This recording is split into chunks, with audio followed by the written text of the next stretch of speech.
Hello everyone, welcome back to my channel. आज है 9 सितंबर और आज हम लोग पढ़ेंगे 9 सितंबर के सभी इंपॉर्टेंट करंट अफेयर्स के क्वेश्चंस को। सभी क्वेश्चंस को हम लोग एमसीक्यूज रूप में देखेंगे और साथ ही सभी को डिटेल में भी डिस्कस करेंगे। तो चलिए स्टार्ट करते हैं आज का सेशन। तो आज का पहला सवाल है, अंतर्राष्ट्रीय साक्षरता दिवस कब मनाया जाता है? तो अंतर्राष्ट्रीय साक्षरता दिवस हर साल 8 सितंबर को मनाया जाता है। साल 1965 में ईरान के तेहरान में हुए शिक्षा मंत्रियों के सम्मेलन में पहली बार इस दिवस पर चर्चा की गई थी। साल 1966 में यूनेस्को द्वारा आधिकारिक तौर पर इस दिवस की घोषणा की गई और पहली बार यह दिवस साल 1967 में मनाया गया था। साल 2025 के लिए इस दिवस की थीम है डिजिटल युग में साक्षरता को बढ़ावा देना। यूनेस्को के अनुसार वर्तमान में वैश्विक स्तर पर लगभग 739 मिलियन युवा और वयस्कों में बुनियादी साक्षरता कौशल की कमी है। अब यूनेस्को का पूरा नाम है United Nations Educational Scientific and Cultural Organization, संयुक्त राष्ट्र शैक्षिक वैज्ञानिक एवं सांस्कृतिक संगठन। इसकी स्थापना 16 नवंबर साल 1945 को की गई थी। इसका मुख्यालय फ्रांस के पेरिस में है। इसके वर्तमान महानिदेशक हैं आंद्रे अजोले और भारत साल 1946 से यूनेस्को का सदस्य है। तो आंसर हो जाएगा ऑप्शन डी 8 सितंबर। अगला सवाल है, पुरुष हॉकी एशिया कप 2025 का खिताब किसने जीता है? तो पुरुष हॉकी एशिया कप 2025 साल 2025 में पुरुष हॉकी एशिया कप का यह 12वां संस्करण था, जिसका आयोजन 29 अगस्त से 7 सितंबर तक किया गया है। कहाँ किया गया है? तो बिहार के राजगीर में। इसमें 8 टीमों ने भाग लिया था। ये 8 टीमें कौन सी हैं? तो भारत, चाइना, जापान, चीनी ताइपे, मलेशिया, दक्षिण कोरिया, ओमान और बांग्लादेश। इसका शुभंकर था चांद और विजेता रही है भारतीय टीम और भारतीय टीम के कप्तान थे हरमनप्रीत सिंह और उपविजेता रही है दक्षिण कोरिया। भारत चौथी बार एशिया कप हॉकी का चैंपियन बना है। इससे पहले साल 2003 में, 2007 में, 2017 में और अब 2025 में।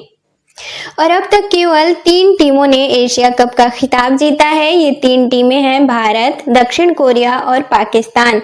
दक्षिण कोरिया ने 5 बार और भारत का यह चौथा खिताब है। इसके अलावा पाकिस्तान ने 3 बार जीता है।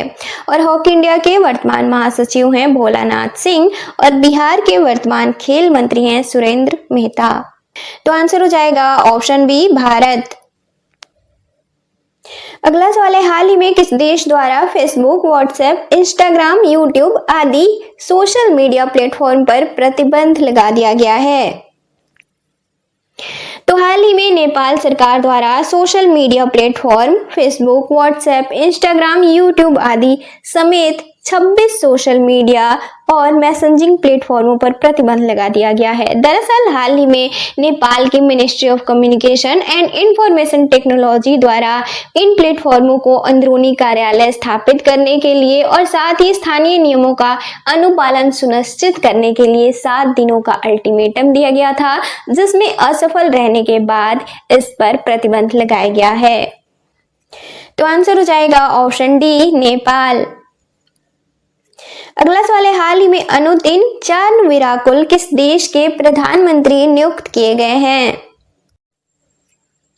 तो हाल ही में थाईलैंड के नए प्रधानमंत्री अनुदिन चारनविराकुल नियुक्त किए गए हैं, जो कि देश के 32वें प्रधानमंत्री होंगे। और अनुदिन चारनविराकुल भूमजेथाई पार्टी के नेता हैं। तो आंसर हो जाएगा ऑप्शन ए थाईलैंड। अगला सवाल है, हाल ही में अस्पताल परिचारकों के लिए विश्राम गृह परियोजना की शुरुआत कहाँ की गई है? तो हाल ही में दिल्ली सरकार द्वारा अस्पतालों में मरीजों के परिचारकों के लिए पायलट परियोजना के तौर पर विश्राम गृह की शुरुआत की है। इसका मुख्य उद्देश्य है मरीजों के परिचारकों को निजी या असुरक्षित स्थानों पर सोने से बचाना और साथ ही उन्हें सम्मानजनक और आरामदायक आवास प्रदान करना। तो आंसर हो जाएगा ऑप्शन बी नई दिल्ली। अगला सवाल है, हाल ही में association of mutual funds in India के अध्यक्ष कौन नियुक्त किए गए हैं? तो हाल ही में association of mutual funds in India के नए अध्यक्ष के तौर पर सुनीप सिक्का नियुक्त किए गए हैं। साथ ही उपाध्यक्ष भी नियुक्त किए गए हैं विशाल कपूर। साल 2009 से एएमएफआई यानी कि association of mutual funds in India के सुनीप सिक्का सदस्य थे और इससे पहले इन्होंने साल 2013 से 2015 तक एएमएफआई के अध्यक्ष के तौर पर भी कार्य किया है। तो आंसर हो जाएगा ऑप्शन सी सुनीप सिक्का। अगला सवाल है, हाल ही में भारत की पहली बंदरगाह आधारित हरित हाइड्रोजन पायलट परियोजना का उद्घाटन कहां किया गया है? तो हाल ही में भारत की पहली बंदरगाह आधारित हरित हाइड्रोजन पायलट परियोजना की शुरुआत तमिलनाडु के तूतीकोरन में की गई है। इसका उद्घाटन सर्बानंद सोनोवाल द्वारा किया गया, जो कि वर्तमान में केंद्रीय पोत, परिवहन और जलमार्ग मंत्री हैं। इस पे लागत कितनी आई है? तो 3.87 करोड़ रुपए। तो आंसर हो जाएगा ऑप्शन डी तमिलनाडु। अगला सवाल है, यूएस ओपन 2025 में महिला एकल का खिताब किसने जीता है?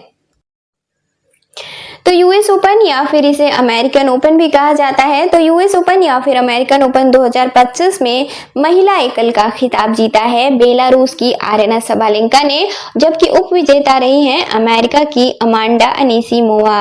आरेना सबालेंका ने लगातार दूसरी बार यूएस ओपन का खिताब जीता है।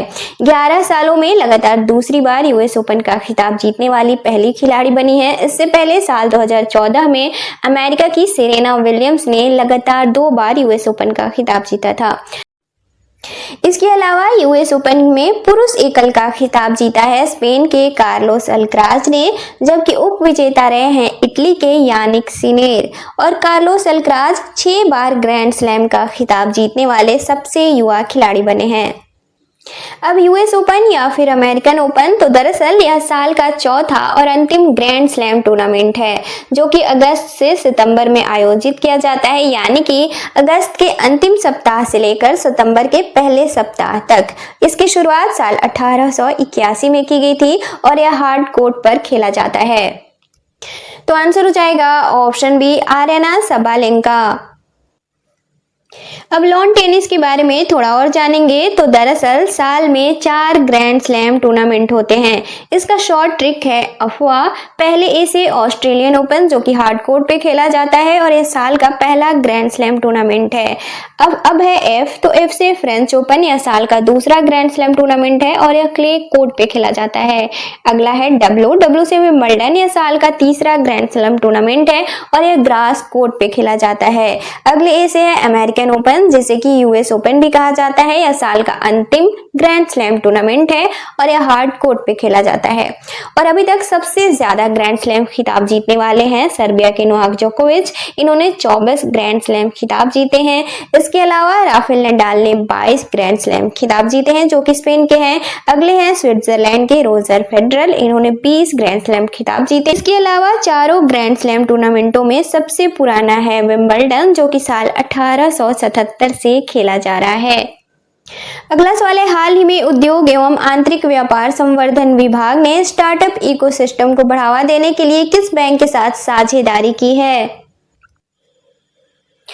तो हाल ही में उद्योग एवं आंतरिक व्यापार संवर्धन विभाग यानी कि डीपीआईआईटी ने स्टार्टअप इकोसिस्टम को बढ़ावा देने के लिए आईसीआईसीआई बैंक के साथ साझेदारी की है।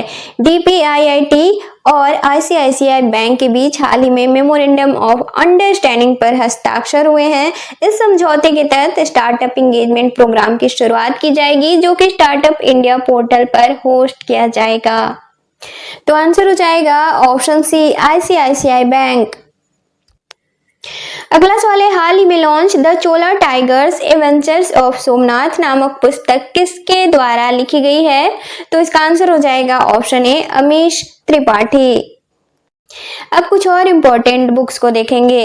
तो पहला है treasures of the Gupta empire, तो डॉक्टर संजीव कुमार के द्वारा लिखी गई है। अगला है the one, cricket, my life and more, तो शिखर धवन के द्वारा लिखी गई है। अगला है parliament powers, functions and privilege, तो डॉक्टर केएस चौहान के द्वारा लिखी गई है। अगला है PMO, prime minister office through the years, तो हिमांशु रॉय के द्वारा लिखी गई है। अगला है द बुक ऑफ कंपैशन, तो दलाई लामा और कैलाश सत्यार्थी के द्वारा लिखी गई है। अगला है विटनेस, तो साक्षी साक्षी मलिक के द्वारा लिखी गई है। अगला है द विनर्स माइंडसेट, तो शेन वॉटसन के द्वारा लिखी गई है। अगला है Indian renaissance the Modi decade, तो ईश्वर पंडित के द्वारा लिखी गई है। अगला है the man who became cinema Dilip Kumar, तो अशोक चोपड़ा द्वारा लिखी गई है। अगला है सोर्स कोड माय बिगिनिंग्स, तो बिल गेट्स के द्वारा लिखी गई है। अगला है व्हाइट लिलीज, तो विद्या कृष्णन के द्वारा लिखी गई पुस्तक है। अगला है संस्कृति के आयाम, तो डॉक्टर मनोरमा मिश्रा के द्वारा लिखी गई है। अगला है इजराइल वॉर डायरी, तो विशाल पांडे द्वारा लिखी गई पुस्तक है। अगला है नैरेटिव्स ऑफ द बेंच अ जज स्पीक्स, तो एन.वी. रमन्ना के द्वारा लिखी गई है। अगला है द महात्माज मैनिफेस्टो, तो राजेश तलवार द्वारा लिखी गई है। अगला है a fly on the RB wall, तो अल्पना किलावाला के द्वारा लिखी गई है। अगला है a treatise for the remarkable Rohit, तो आर कौशिक के द्वारा लिखी गई है। अगला है MS. Swaminathan the man who fed India, तो प्रियंवदा जयकुमार के द्वारा लिखी गई पुस्तक है। अब कल के क्वेश्चंस का रिवीजन करेंगे। तो कल का पहला सवाल था, हाल ही में बिहार राज्य शिक्षक पुरस्कार 2025 से कितने शिक्षकों को सम्मानित किया गया है? तो इसका राइट आंसर था ऑप्शन डी 71। अगला सवाल था, हाल ही में launch Mother Mary comes to me नामक पुस्तक किसके द्वारा लिखी गई है? तो इसका राइट आंसर था ऑप्शन बी अरुंधति रॉय। अगला सवाल था, हाल ही में भारत का पहला गिद्ध ज्ञान पोर्टल किस राज्य में लॉन्च किया गया है? तो इसका राइट आंसर था ऑप्शन डी असम। अगला सवाल था, हाल ही में प्रोफेसर वीके गोकक पुरस्कार 2025 से किसे सम्मानित किया गया है? तो इसका राइट आंसर था option C Anand V Patil. अगला सवाल था, 27वें सरस आजीविका मेले का आयोजन कहाँ किया जा रहा है? तो इसका राइट आंसर था ऑप्शन ए नई दिल्ली। अगला सवाल था, हाल ही में भारत में पहली बार सिन्ना स्पेक्टिबलस का उन्मूलन कहाँ किया गया है? तो इसका राइट आंसर था ऑप्शन बी केरल। अगला सवाल था, हाल ही में संविदा सम्मेलन का आयोजन कहाँ किया गया है? तो इसका राइट आंसर था ऑप्शन सी नई दिल्ली। अगला सवाल था, आईसीसी महिला वनडे विश्व कप 2025 की मेजबानी भारत और किस देश द्वारा संयुक्त रूप से की जाएगी? तो इसका राइट आंसर था ऑप्शन ए श्रीलंका। अगला सवाल था, हाल ही में रॉयल भूटान बौद्ध मंदिर का उद्घाटन कहाँ किया गया है? तो इसका राइट आंसर था ऑप्शन बी राजगीर। और कल के सेशन का लास्ट क्वेश्चन था, जियोर्जियो अरमानी किस क्षेत्र से संबंधित हैं जिनका हाल ही में निधन हो गया है? तो इसका राइट आंसर था ऑप्शन सी फैशन डिजाइनर।